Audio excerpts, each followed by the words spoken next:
Welcome to my channel. In this tutorial video, you're going to learn about the basic properties of logarithms. So napakalaga ng mga properties nito kasi gagamitin natin ito kung pag nag-evaluate na tayo ng logarithms. Okay, so again, ano nga ba ang logarithm? Ang logarithm ay simply exponent. So pag hinahanap natin ang logarithm, hinahanap lang natin ang exponent, ganun lang kadali yun. So kaya nga pwede siyang isulat into logarithmic form and exponential form. Now, here, I have here log base b of 1 is equal to 0. Okay, ang base dito ay b na dapat ang base natin dito ay greater than 0 but not equal to 1. So tandaan natin yan ha, hindi pwedeng magiging 1 ang ating base. Dapat greater than 0. Okay, so now here, again, why is it equal to 0? Why logarithm of base b of 1 is equal to 0? Because if we're going to change that to exponential form, what should be the exponent of b to make it equal to 1?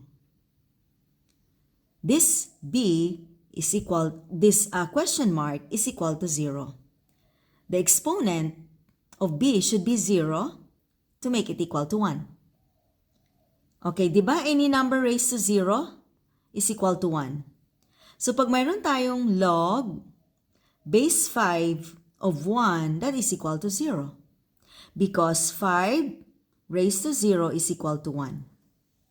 Okay, that's property number 1. So tandaan nyo yan.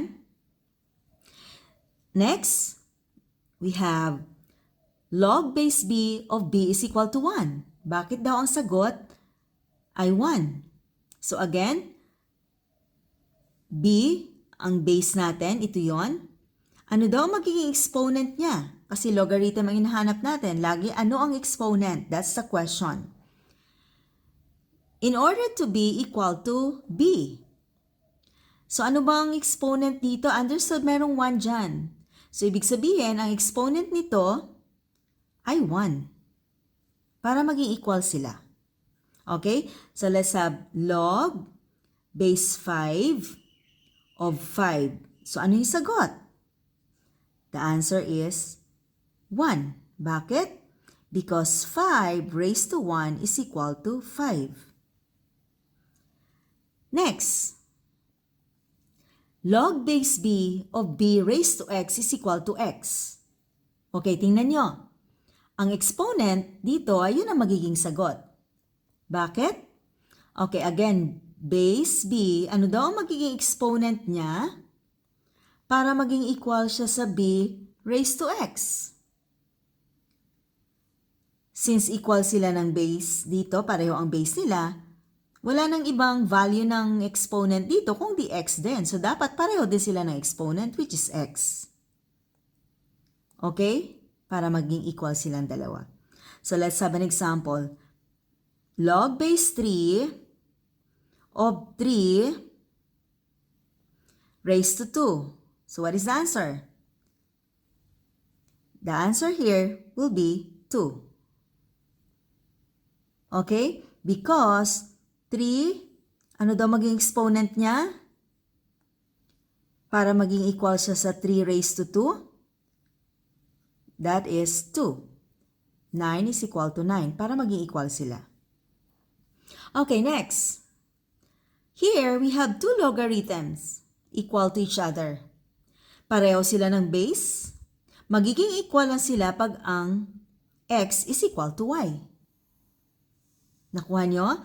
Pareho kasi sila ng base at para sila maging equal, dapat magiging equal din ang x dito, maging equal sa y. So let's have logarithm of base 3 of x is equal to the logarithm base 3 of y.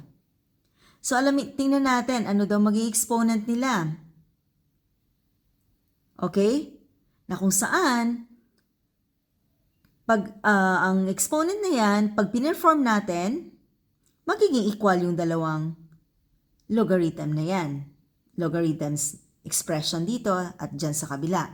So, pwede lang yon, mangyayari lang yon pag magiging pareho ang exponent nila. Pag pareho ang exponent nila, let's say pareho na silang exponent ay magiging 2, 2 din siya sa kabila, Pag in-expand na natin yan, magiging 9. So, ang kanilang value ng x and y magiging equal din. So, x is equal to y. Okay, next, number 5, look at this one. B raised to the logarithm base b of x. So, ngayon dito, sa case na yan, ang logarithm base b of x ay nasa exponent. Ito ngayon ang nagiging base. Okay? Ang sagot ay x na kung saan yun lang yung exponent. Bakit? We have, ano daw, or kaya pwede nyo munang evaluate kasi, di ba, b raised to the logarithm of base b raised to x.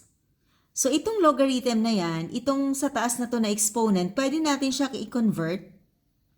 Ano daw maging exponent ng b? Okay? Ano daw magiging exponent niya para magiging equal siya sa x? Okay? Logarithm of base b of x. Okay? Maganda magbigay tayo ng example. Okay, let's have 3 para makita nyo yung value. 3 raised to log base 3. Kasi pareho ang base dito at saka yan, di ba? Of, let's say, 9. Okay? Is equal to what number? Dapat 9 ang magiging sagot dito. Okay. First, evaluate natin ito. What is logarithm base 3 of 9? Ibig sabihin, ano daw magiging exponent ng 3 para magiging 9? The answer is 2, right? So dito pa lang, ang logarithm base 3 of 9 is equal to 2. Ibig sabihin, pwede natin ito palitan ng 2. Kasi ang exponent here ay 2. This one is equivalent to this. Ang sagot niya ay 2. So ngayon, palitan natin yung logarithm base 3 of 9 ng 2. So ano magiging sagot? Magiging 9. Okay? Which is this one. So, 9 ang sagot. Kaya x din siya. So, pag ganyan ang case na pareho ang base dito at saka yung base sa logarithm na makikita sa exponent, hindi na kailangan mag-compute ng kagayan yan. Automatic ang sagot ay magiging kung ano yung dito sa exponent. 9. Okay? So, ganun yan. This is why these basic properties are very important kasi kailangan pagdating sa evaluation, pag alam mo na ito, ay alam ko na yung sagot. Hindi mo na kailangan mag-manipulate ng mga kagaya ng ginawa natin dito. In this case, ang ginawa ko lang, pinakita ko lang sa inyo kung bakit naging true itong properties na to. That's all for this video. Please watch the video about the laws of logarithms. Bye! See you in the next one.